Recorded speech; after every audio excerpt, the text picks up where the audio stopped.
Welcome to the new American Dream on Weasel TV, where you can be like Moonbeam, who's a uniponger, but I'm not totally sure how she's balancing on a unicycle like that. Or you can be like Ralph, who's a tromboner, not totally sure where that leg is coming from. Or you can be like Irene, who's a Zimmerer, which is okay, but why? So recently I mentioned that the hangars were a trending discount, and they've shown up this time. And the 2 times money on the air freight sales have also shown up, which were also trending.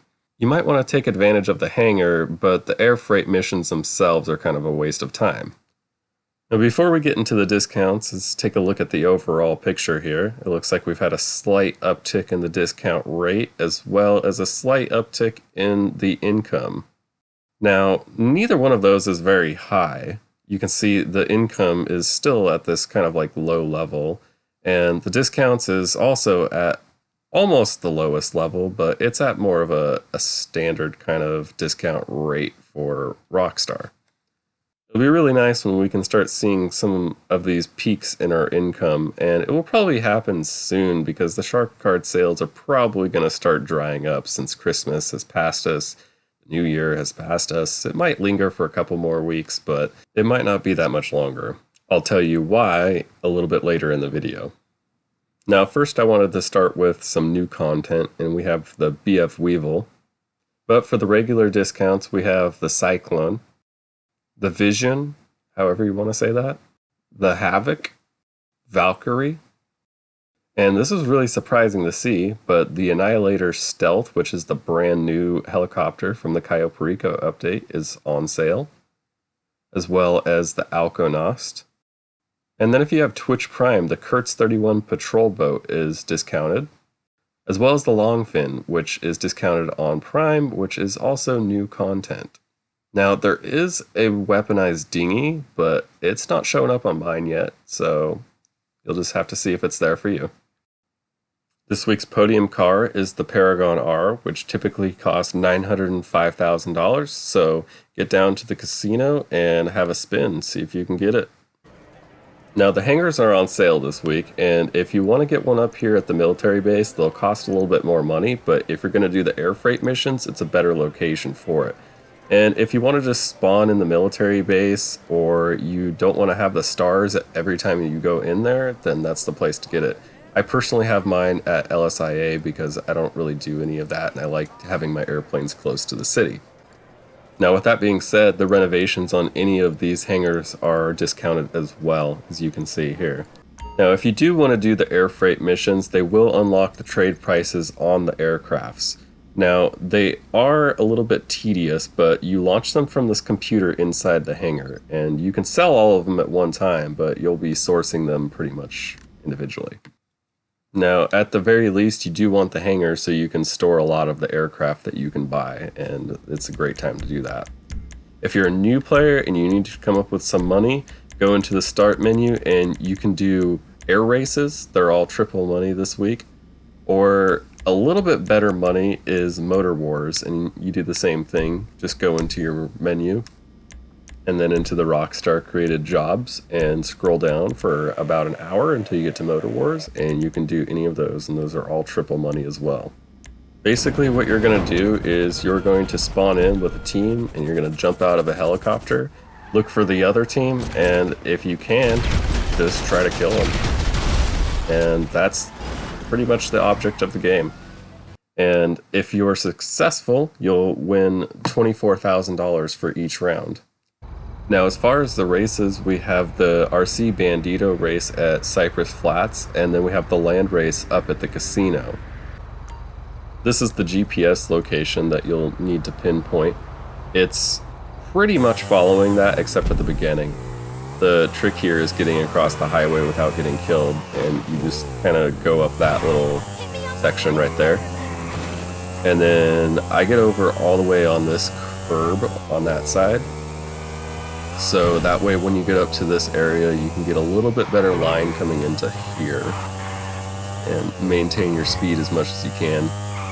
This one's going to be really difficult, although this is the Bati 801, so it's the cheapest kind of entry-level bike, but it is one of the quickest at the same time. Basically, at this point, you're following your GPS, except for right here. Also, you want to cut this area and go through those poles. They can knock you off your bike, so you want to be somewhat careful, but other than that, it's just making sure you're leaning forward, pulling back on a wheelie as much as you can.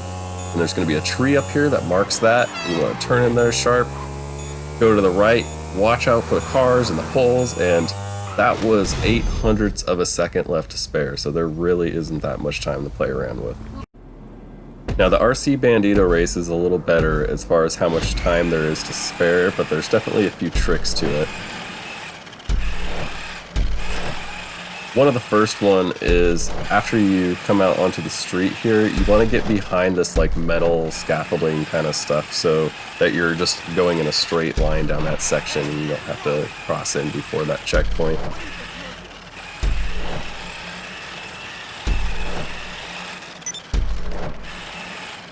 For the most part, it's pretty much like a few little tight squeezes like that, or, you know, something getting in the way. But it's not too bad. That corner can sneak up on you. This, you want to make sure that you're lined up so that you go on the left side of that barrier. And then this area is confusing at first because you just kind of do like a loop and you go kind of underneath the semi there, and that's not really apparent the first time that you do it.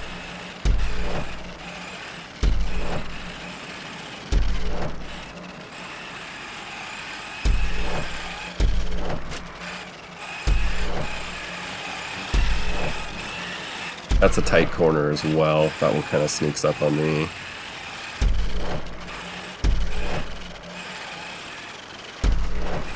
But for the most part, it's just following the checkpoints and not too bad. And both of those, of course, are good for $100,000. Now, looking at the trending discounts, it looks like the Akula is overdue. You can look back earlier in the year and you can see that it was happening a little bit more frequently than what it is now.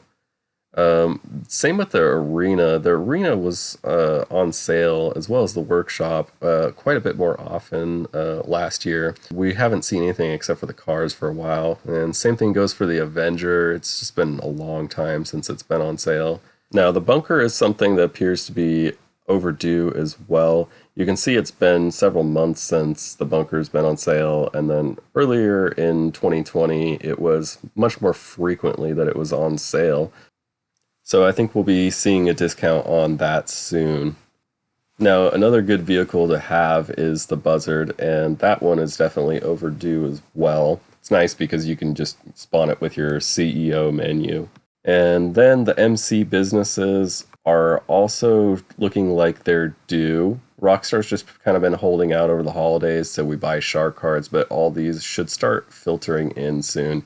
Now, these businesses are still good because you can still get passive income through the nightclub with them, so if they're on sale, I would recommend them.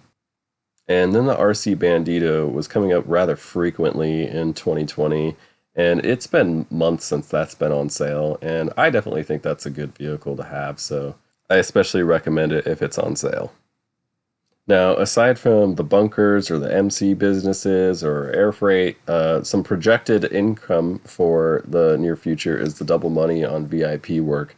Now, it is a bit of grinding, but it is some really profitable stuff, so hopefully that will be around soon. Yeah, so that's all I have to say about GTA this week, so just don't forget about that American dream. You know, who do you want to be? Do you want to be the Uniponger or the Tromboner? That's the question of the week.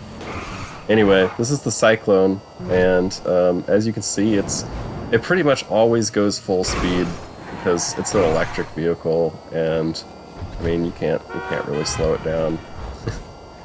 So that's all I have to say for this time. I will see you next week.